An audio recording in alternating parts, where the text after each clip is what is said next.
Hey guys, Andy and Lindy Newns. Right, yes, we've got this going now. I think I think we're glad, Lindy. There, we stopped it for a few minutes then, aren't we? Because I'm going a Yeah. bit chaotic. So we've ended up having to change things around a bit today, and it's got a bit ridiculous. But anyway, if you're watching this in video, first of all, you can now see the picture. And I'll let Lindy talk people through this. What obviously for our audio viewers, Lindy, what's on the picture then? The picture is the actual book itself and out now, with a description of it and a picture that Peter did as an illustration for one of the poems in the book, which is a woman brandishing a large carving knife, with a background of a very vivid whirling background, suggesting, I don't know, madness probably. um, Yeah, I think we obviously probably need to clarify first of all, obviously, because your partner in this book is a wonderful piece topping. So, how do you and Peter know each other first of all? When I moved into Chorlton, well, I didn't move it. I mean, I was already in Chorlton, but when I moved into my current address, he was living next door. Oh, That's how. And since then, we've been friends for a long time. You know, he's all through his marriage. I hope to. I believe I'm also his wife's good friend. So, and I've seen his children born. Well, not actually, but if you understand.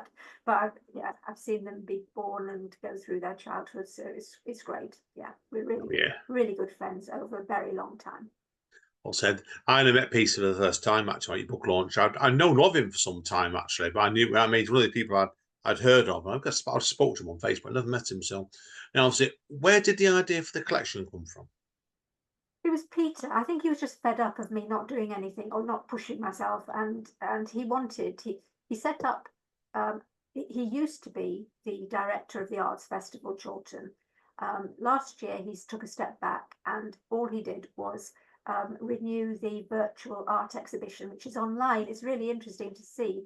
He invites all the artists and writers and performers to submit videos or pictures, which he then puts up in a virtual exhibition as big as GMEX it is, which you can walk through virtually, obviously.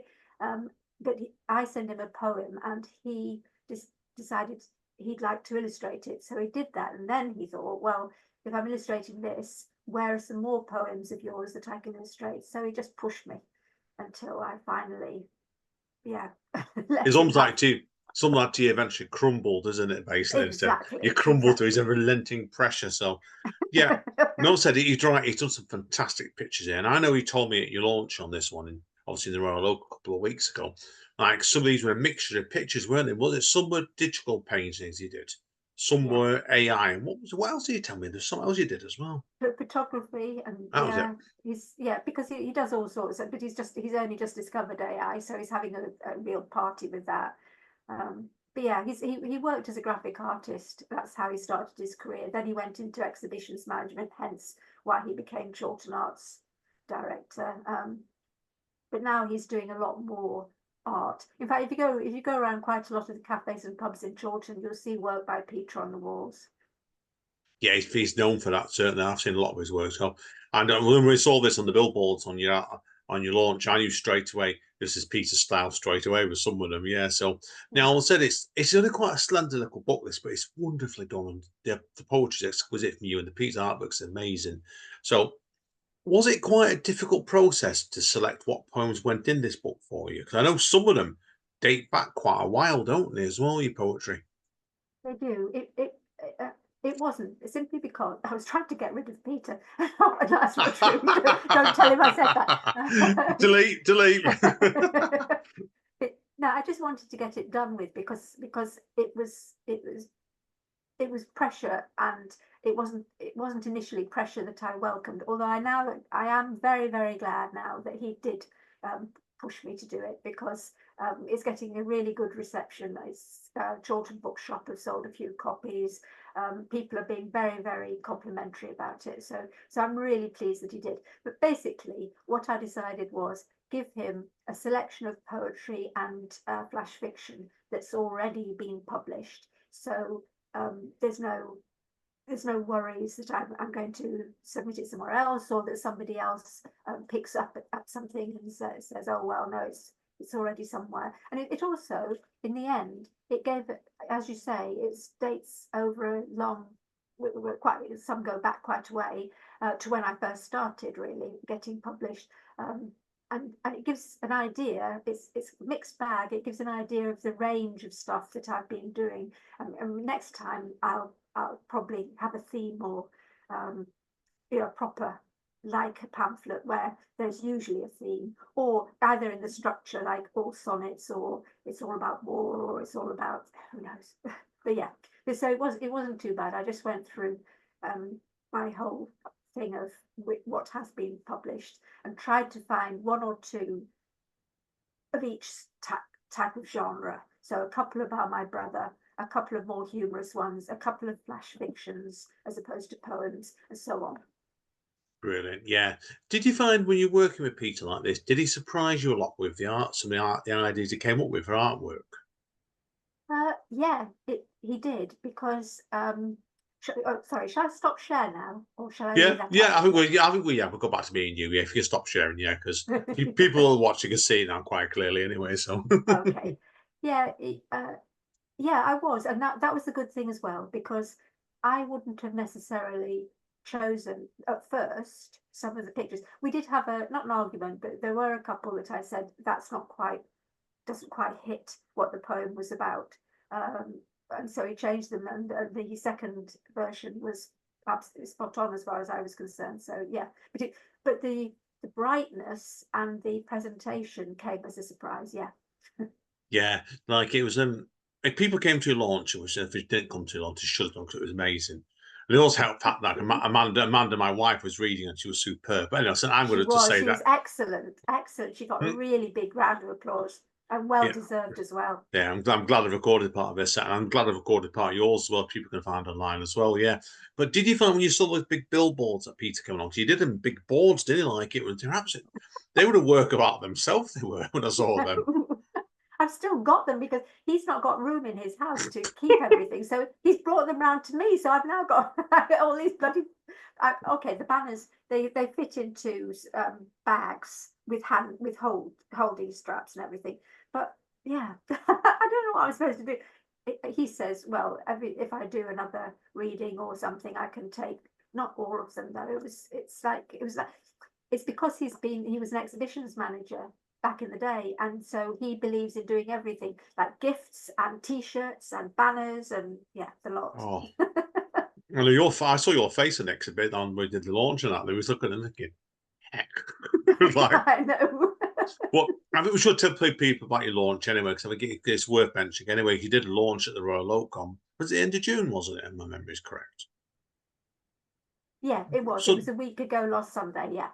yeah, week last Sunday. And it was that you had a great crowd. You had a good 40 people there, and you had a few really good poets, including Amanda, of course, right? But Of course. so yeah, of course, but yeah, it was great. So could you see yourself wanting to do another big reading on this book, this little collection, or?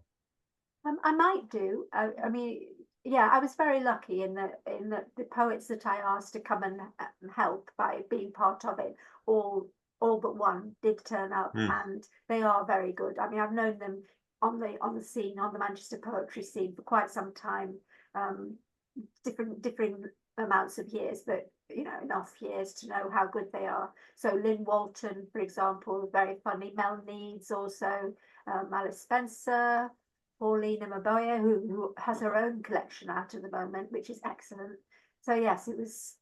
I might. What I might do though, last time I didn't do it this year. All I did for Chorlton Arts Festival this year, because I was otherwise occupied, was run a workshop at the Lloyd's, which went down quite well. But I didn't do any readings. But the years before that, 2 or 3 years worth, I did something called We're Still Here, which is largely people who've been through, women of a certain age, or people who've been through some trauma or difficulties, who are still here no matter what, and to read their poetry. So that's what I'll probably do that, and maybe read something from my pamphlet then. Yeah. Great, I can't blame you. I have no firm plans. No, it's fair play to you. So I know you said already that you may do another collection in the future or something, but so I can't really ask you about that at the minute. But yeah, all I say to you is, if people want to track it down, obviously, Lindy, where do you normally read then? So people get an idea if you want to see you read or anything.